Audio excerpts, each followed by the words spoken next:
Evaluación general de esta reunión que dice este discurso que sostiene la secretaria de Seguridad, más o menos las palabras que tiene generalmente el presidente López Obrador, pero que ya frente a los homólogos estadounidenses y canadienses evidentemente cobran otro sentido. Por supuesto, ¿cuáles van a ser las maneras de medir los resultados de estos programas que se anuncian hoy desde la capital estadounidense? Le doy la bienvenida a Miguel Ruiz Cabañas, profesor del TEC de Monterrey. Como siempre, muchísimas gracias. Bienvenido. Buenas noches. Muchas gracias por la invitación, Yoli. Encantado de estar contigo y con tu audiencia. No, nosotros somos los privilegiados. La primera evaluación de esta reunión, algunos dicen que fue dispareja por el nivel de los funcionarios presentes, el gabinete mexicano, frente a los estadounidenses, que no necesariamente estaban par a par. Pues en efecto, no necesariamente, no era el mismo nivel, pero esto es normal y cuando se producen situaciones pues de cierta tirantez como la que ha ocurrido en las últimas 3 semanas o un mes con el tema del fentanilo, donde hubo declaraciones pues muy fuertes de funcionarios estadounidenses y algunas posturas que se dijeron del gobierno de México pues se contradecían mucho la opinión de los dos gobiernos, sobre todo el tema concreto de si en México se produce o no el fentanilo. Entonces me da la impresión de que la instrucción del presidente fue que vaya el equipo de más alto nivel, todo el gabinete de seguridad estaba presente, incluyendo, por cierto, al fiscal general, que formalmente es independiente, pero tiene una responsabilidad muy importante en este tema.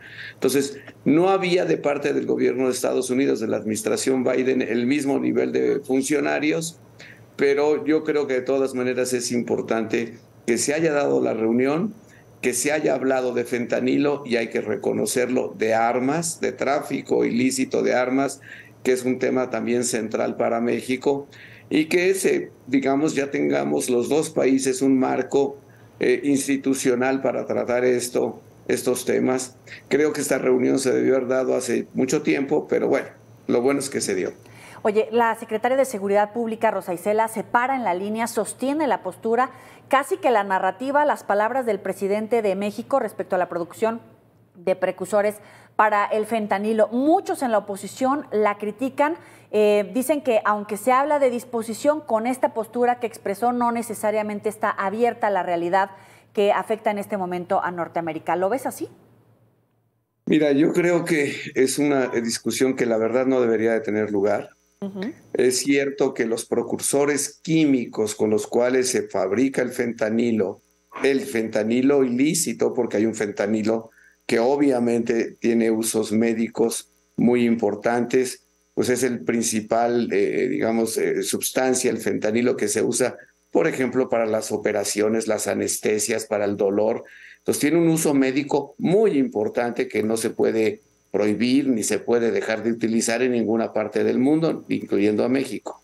Pero los precursores con los que se fabrica el fentanilo sí vienen de países de China, de la India principalmente, y llegan a Canadá, a Estados Unidos y a México. Y en México, pues sí hay laboratorios. No hay que imaginar que son laboratorios, digamos, industriales. Son verdaderas cocinas improvisadas con unas tanques aquí y algunas sustancias acá, y vamos, se quitan en un momento, no son laboratorios, digamos, que están establecidos y que todo el mundo sepa dónde están, no, simplemente son clandestinos, porque precisamente es muy fácil fabricarlo una vez que se tienen los ingredientes para producir esas pastillas. Sí se producen en México, también se producen en Estados Unidos y en Canadá. Ahora, crean comisiones para el combate al tráfico de drogas y armas. Quisiera conocer algunos puntos clave para ver realmente o medir los resultados. Hablan de romper las cadenas de suministro, con lo que los cárteles de Sinaloa y el cártel Jalisco Nueva Generación estarían traficando fentanilo. ¿Cuáles serían esas maneras de medirlo? Pues no pueden ser más que básicamente frente al el intercambio de información oportuno, y es decir, quiénes son las empresas que están exportando fentanilo, a qué puertos llegan a México, y de ahí pues cómo llegan a los grupos criminales para que produzcan estas y otras drogas, por cierto. Entonces, es básicamente un tema de intercambio de información oportuno, de intercambio que permita identificar exactamente cuáles son las empresas que exportan esos precursores químicos y en México quién los recibe y los lleva para producir esas sustancias. Eso es básicamente intercambio de información, de inteligencia en forma oportuna y discreta. Muchas veces se han hecho este tipo de esfuerzos bilaterales, esto hay que subrayarlo. Yo diría, por lo menos desde los años, fines de los 80, principios de los 90, con éxito variado. El éxito realmente depende de la confianza que se tengan las agencias operativas. Confianza real para que puedan intercambiar información de quiénes son los que están desviando el fentanilo o los precursores para producir fentanilo.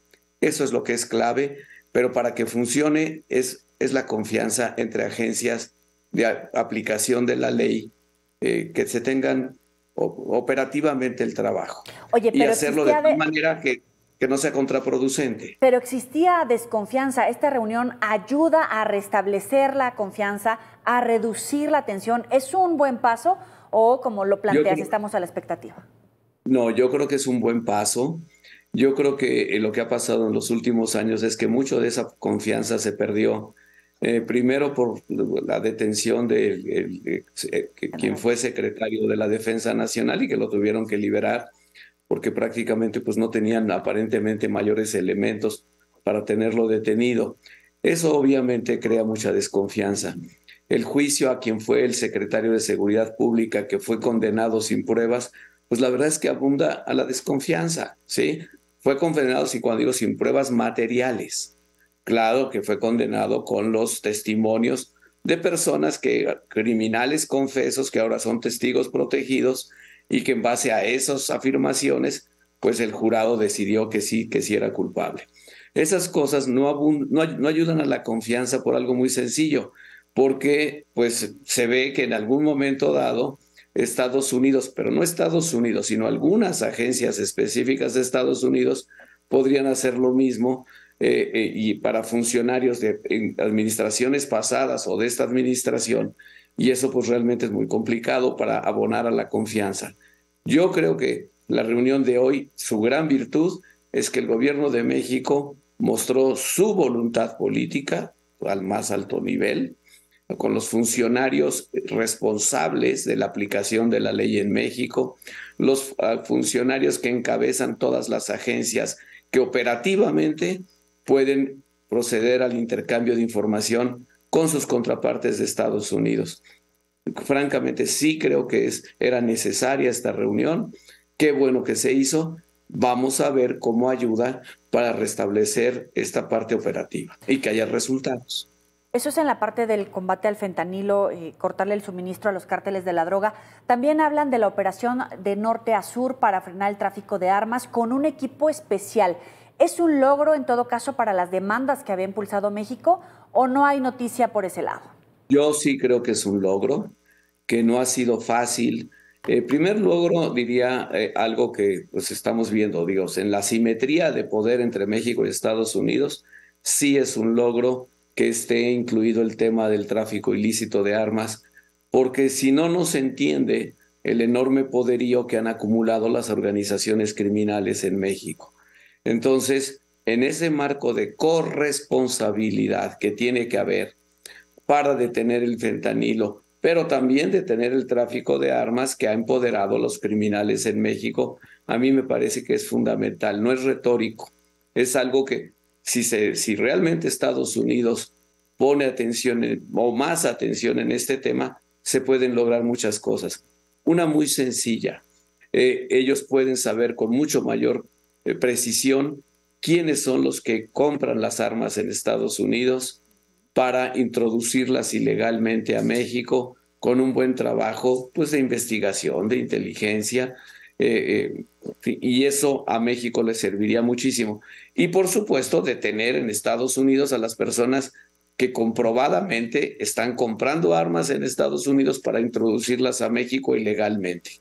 Eso es la clave y yo creo que sí se puede hacer y ojalá confío en que Estados Unidos pues, sienta que que realmente el problema en México que tenemos de violencia, desde luego no lo causa Estados Unidos, no lo causa sus leyes, pero la verdad es que sí nos ayudarían mucho si ellos ponen atención a eso y se les corta el suministro de armas, sobre todo de armas de asalto, Joely. No son cualquier tipo de armas, no estamos hablando de tanques, tampoco, pero tampoco vale la pena hablar de pistolas, aunque también sería útil. Hay que centrarse en las armas de asalto, esas armas como los fusiles Barrett y lanzagranadas, cosas que francamente cualquiera en Estados Unidos puede comprar y que cuando son introducidas a México, las organizaciones criminales superan por mucho la capacidad de fuego de cualquier cuerpo policíaco en México. Ahora, el combate a drogas, el tema de los cárteles de la droga como grupos que financian el terrorismo, todo eso engloba y lo han estado juntando con el tema de la migración. En ese sentido, ¿hay alguna alerta que debamos de tener? Sí, México no debe aceptar, y hasta nunca creo que hayamos aceptado, que se junten los dos temas. Lamentablemente en Estados Unidos hay sectores que tratan de criminalizar la migración, es decir, la migración sin documentos, indocumentada, y señalar, subrayar que los migrantes son los que traen las drogas a Estados Unidos.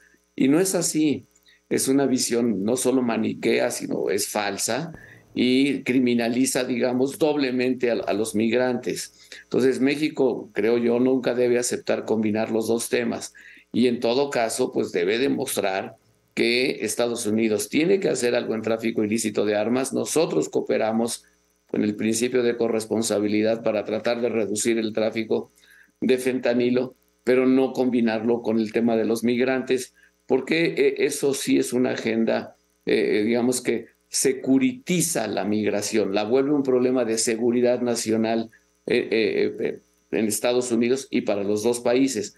Y México no puede aceptar que los migrantes pues, son una amenaza a la seguridad de Estados Unidos. Eso no. En todo caso, también estuvo Canadá. ¿Podríamos hacer un resumen de lo que ganamos y lo que perdimos los tres países? Yo sí creo que eso sí es una novedad. Es la primera vez que se ve la presencia de los tres gobiernos en una reunión sobre seguridad de América del Norte. Esto, o sea, si lo vemos desde el punto de vista institucional, es un enorme avance porque hay cosas que están pasando en Canadá, incluyendo tráfico de fentanilo, sí, que afecta pues, a la región. Entonces, me parece un enorme avance que los tres países, por primera vez, hasta donde yo recuerdo, se sienten las autoridades de aplicación, de cumplimiento de la ley y digan, bueno, ¿qué hacemos juntos para enfrentar estos fenómenos? Organizaciones, crimen organizado, tráfico de drogas, tráfico de armas. Canadá también sufre mucho el problema del tráfico de armas de Estados Unidos a Canadá. Ellos tampoco tienen un gran consumo de armas o sea, no producen armas y sin embargo hay un tráfico fronterizo sobre todo de armas de Estados Unidos a Canadá y a los canadienses les preocupa mucho. También hay mucha producción de drogas en Canadá y en Estados Unidos pues ya la marihuana, la cannabis se produce en más de 25 estados. Está totalmente legalizada, igual que pasa en Canadá. Entonces vale mucho la pena que los tres países digan, si vamos a crear una región en América del Norte consolidada, también tenemos que hablar de estos temas de seguridad. Y eso sí me parece un avance. Yo creo que es la primera vez que Canadá acepta en participar en reuniones de estos temas en forma trilateral. Antes no lo había querido hacer. Hay muchas cosas que incluso México puede aprender de cómo trabaja Canadá estos temas. En fin, me parece sinceramente un avance. Oye, pero interesante este punto que pone sobre la mesa, porque efectivamente hay diferente política frente a la marihuana, por ejemplo, tanto en estados estadounidenses como la política en México y la política en Canadá. Difícil ponerse de acuerdo en este sentido. Así es, y mira, yo recuerdo en los años 80 y 70 y 80 la gran queja de Estados Unidos era el tráfico de marihuana. Ya desde fines de los 90 les dijimos porque yo estaba ahí. Se les dijo, Estados Unidos está produciendo igual o más marihuana dentro de Estados Unidos que la que se exporta desde México. Se sigue exportando algo desde México, pero la producción más importante ya es dentro de Estados Unidos, porque muchos estados ya legalizaron la producción, la venta, el consumo, y yo creo que esa es una tendencia imparable dentro de Estados Unidos, francamente lo creo. Canadá ya la legalizó totalmente, igual a nivel federal, y ya no es, lo ven como un tema de salud, como yo creo que se deben ver estos temas, un tema de salud y no un tema criminal. Entonces, en Estados Unidos todavía no se ha legalizado a nivel federal, pero lo que ha hecho el gobierno federal desde los últimos 10 años, desde la época de Obama, es dejar que los estados decidan estas cosas y que el gobierno federal no haga una prioridad la persecución del tráfico de marihuana. Ahora se están concentrando en una droga que por supuesto es mucho más peligrosa, que es el fentanilo, pero ellos también tienen que hacer redadas y operaciones dentro de su territorio, no importa si son mexicanos o chinos Sí. o lo que sean. Si son personas que están dentro del territorio de Estados Unidos en organizaciones que operan en 50 o más ciudades de Estados Unidos, pues Estados Unidos, sus autoridades tienen la obligación de detener ese tráfico. Yo sé que hacen cosas, no vamos a decir que en Estados Unidos no hacen cosas, pero podrían hacer, yo sinceramente creo, mucho más. Y en el caso del lavado de dinero, muchísimo más podrían hacer. Miguel Ruiz Cabañas, muchísimas gracias como siempre por compartirnos tu visión, tu análisis para el auditorio de Mega Noticias. Al contrario, Yoli, muchas gracias por la invitación. Muy buena noche. Sabe que puede recuperar estas entrevistas, el análisis en los próximos espacios informativos, en las redes sociales, aquí las tiene. Y bueno, vámonos ahora con el tema del día que hemos propuesto aquí en Mega Noticias.